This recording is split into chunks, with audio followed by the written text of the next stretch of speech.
we Muslims don't have the bravery that the Sahaba did in conveying the truth. So we lie and we cheat and we claim things that are not part of Islam. And guess what? Not all of them are dumb. They can tell when we lie. They can tell when someone sits behind it that says, Islam is peace. Islam is about peace. There's no jihad. The only jihad is the jihad of the soul. You fight against your struggle, your shaitan, khalas. That's where jihad ends. Every ayah you read in the book of Allah, you have misunderstood it. Ya Shaykh, why are you afraid to tell the people the truth? Don't you think Allah gave him a brain? Don't you think this kafir is going to open the Quran, read Surah Al-Anfal, and he's going to come across these ayat, the military ayat, which you've been trying to hide? Then what are you going to do? Then he's going to say, you guys were lying to me the whole time, and you keep telling me something, and here's your book, here's your Quran. Oh no, but no. See, you don't understand. This ayah was actually abrogated by the other ayah, لَكُمْ دِينُكُمْ وَلِيَ دِينُ. So now they twist things around. If that was in the beginning, ajib ya akhi. So you keep playing with the deen of Allah and changing and altering and sugarcoating to please a bunch of people, and at the end of the day the da'wah is lost in the process. Kita umat muslim tidak memiliki keberanian seperti para sahabat dalam menyampaikan kebenaran. Jadi, kita berbohong dan menipu dan mengklaim hal-hal yang bukan bagian dari Islam. Dan tebak apa? Tidak semuanya bodoh. Mereka bisa tahu ketika kita berbohong. Mereka bisa tahu ketika seseorang duduk di belakang dan berkata, Islam itu damai, Islam itu soal perdamaian. Tidak ada jihad. Satu-satunya jihad adalah jihad jiwa. Kamu berjuang melawan pergumulanmu, yang kau tahu, setanmu. Halas, sampai di situ jihad berakhir. Setiap ayat yang kubaca di kitab Allah, kamu telah salah memahaminya. Ya Syekh, kenapa engkau takut memberitahu orang-orang kebenaran?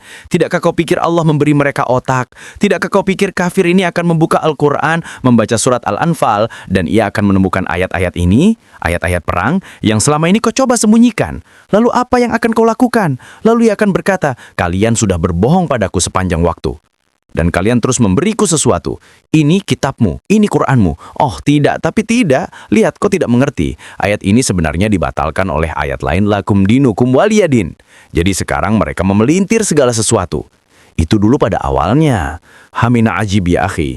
Jadi kau terus bermain-main dengan agama Allah dan mengubah dan memodifikasi dan membalut gula untuk menyenangkan sekelompok orang, dan pada akhirnya dakwah hilang dalam proses itu. The other type of jihad is the one that everyone trying to hide, and it's called jihadut talab, and this means that the jihad of pursuing, running after, and this jihad was at the time of the Prophet ﷺ. But this jihad cannot be accomplished, cannot take place unless the state of the Muslims is strong. If you don't have a strong Muslim country, who can they pursue or attack? No, stay where you are. Just try to fix yourself, enrich your people with Islamic knowledge and Iman, then you can go. And what is the reason behind such jihad? Number one, to call them to Islam. It is for da'wah. The jihad is only for da'wah. That is why when Muslims go and conquer the adjacent country, what do? We kill them all? No. The Prophet says, the first thing you do is call them to Islam. If they accept it, leave them. Khalas, they're Muslims. We go. We don't want your country. We don't want your land. We don't want your wealth. If they refuse, then tell them Allah obliged upon you to pay taxation, jizya. Stay kafir as you wish, no problem. But you have to give us a percentage, and this percentage, by the way, is given once or twice a year, depending on the rules. So we take jizya, and in return, when enemy comes and attack your country, you don't fight. We Muslims protect you. Subhanallah, for this little money, yes. And you enjoy sitting in your homes and in your country and live your life normally. But the ruling is for Sharia. Sharia rules, but you live your life, you marry, you have children, you enjoy your life. But publicly, Islam rules. If they refuse, then we have to fight. And if we fight you, then we capture you, you become our slaves, and we take your land, and you take because you refuse, I give you two good options. This is the strength of Islam. But nowadays, forget this. Maybe in the coming 40, 50 years when the Muslims become strong. So this is jihad, when you fight for the cause of Allah Azza wa Jal. Jihad of the disbelievers, the kuffar, mushrikeen, enemies of Islam.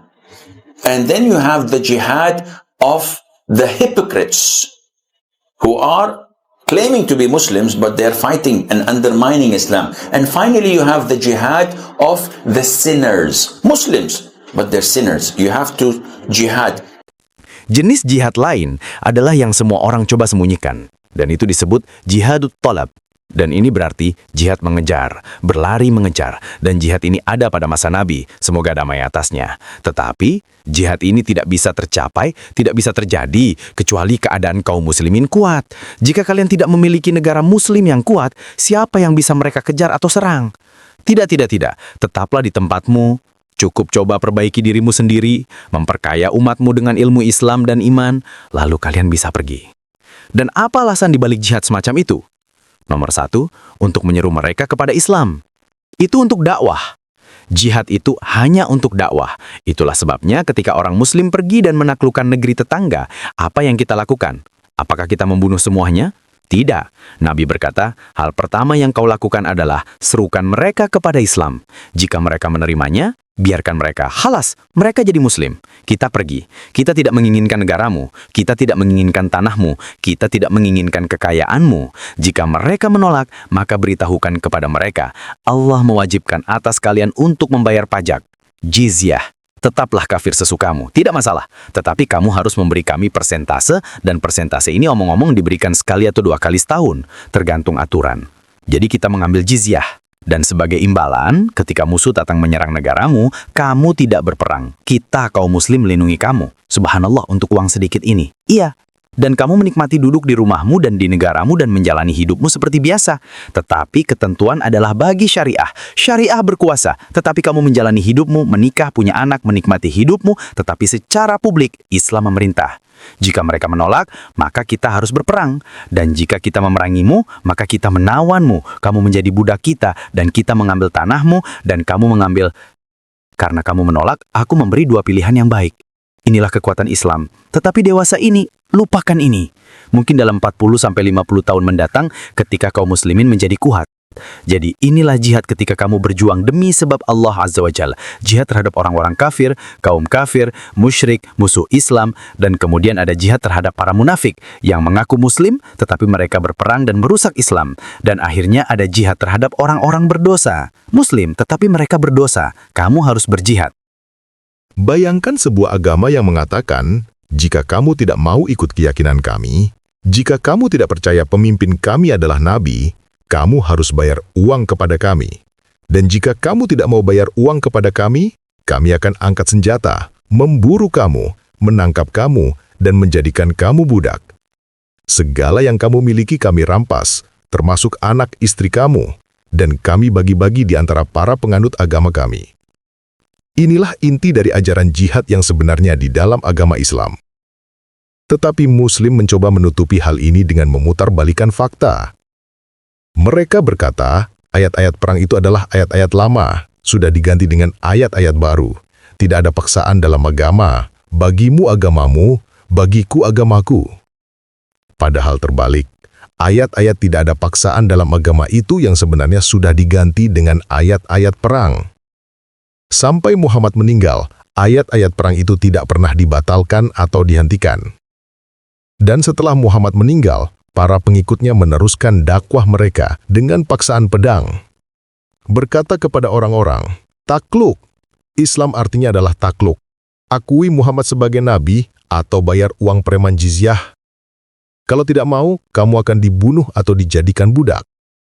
Bahkan sampai kekhalifahan terakhir Ottoman pada abad ke-20, juga perintah menyebarkan agama dengan paksaan perang masih dilakukan. Setelah kekhalifahan terakhir itu musnah, perbudakan dihapuskan oleh perjuangan Kristen Protestan, kesadaran tentang kemanusiaan tumbuh, baru Muslim mulai menipu dengan berkata, Islam agama damai, tidak pernah disebarkan dengan perang. Dan sekarang, zaman kebebasan informasi, kebohongan itu terbongkar. Ditelanjangi habis-habisan. Ajaran Islam jelas bermasalah, jahat dan salah. Dan Muslim yang berusaha menipu diri sendiri dan orang lain dengan berkata, Islam agama damai itu juga sebenarnya tahu. Setiap manusia berhak memilih apa yang ia imani tanpa ancaman pedang. Dan ajaran Islam yang sebenarnya bertentangan dengan prinsip dasar kemanusiaan itu. Jadi Muslim menipu dengan sengaja. Kenapa Muslim menipu seperti itu? Karena mereka sendiri tertipu. Mereka mengira Islam adalah identitas mereka yang permanen. Mereka mengira mereka membutuhkan Islam dan tidak bisa hidup tanpa Islam. Jadi mereka mengira mereka harus mempercantik Islam, menutupinya dengan gula, supaya terlihat indah. Padahal yang seharusnya mereka lakukan adalah meninggalkan Islam. Karena Islam bukanlah identitas mereka yang permanen. Mereka tidak membutuhkan Islam, dan bahkan hidup mereka akan lebih baik tanpa Islam. Lagi pula leluhur mereka pada zaman dahulu juga bukan Islam. Leluhur mereka juga dulu masuk Islam karena terpaksa. Dan sekarang, kekhalifahan Islam sudah musnah. Islam mempunyai pola pikir, menang berarti benar, kalah berarti salah. Dengan pola pikir seperti itu, kehancuran khalifah sudah membuktikan Islam adalah agama yang salah. Kehancuran kekhalifahan Islam sudah membuktikan Allah bukan Tuhan dan Muhammad bukan Nabi, dan tidak ada alasan lagi untuk mempertahankan Islam. Tidak ada kebenaran di dalam agama yang mengajarkan bunuh-membunuh dan tipu-menipu. Tidak ada gunanya menyembah satu Tuhan jika Tuhan yang kamu sembah itu adalah Tuhan yang salah. Tinggalkan Islam dan ganti dengan agama lain yang tidak mengajarkan untuk bunuh-membunuh dan tipu-menipu. Sekian video kali ini, sampai jumpa di video yang akan datang. Umat yang pandir, benci orang kafir, suka teriak takbir, tanpa bisa mikir. Quran sudah kadaluarsa, gak berjilbab gak masalah. Hafal Quran gak penting, hanya bahan marketing.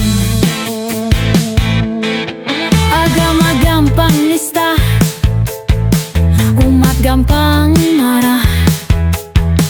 Harap masuk surga, pasti masuk neraka. Quran sudah kadaluarsa, gak berjilbab gak masalah.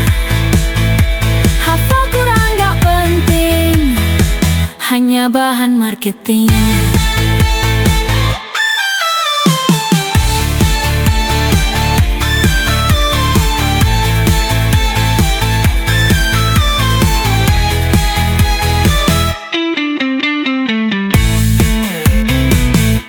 Sudah kadaluarsa, gak berjilbab gak masalah. Hafal Quran gak penting, hanya bahan marketing. Quran sudah kadaluarsa, gak berjilbab gak masalah. Hafal Quran gak penting, hanya bahan marketing.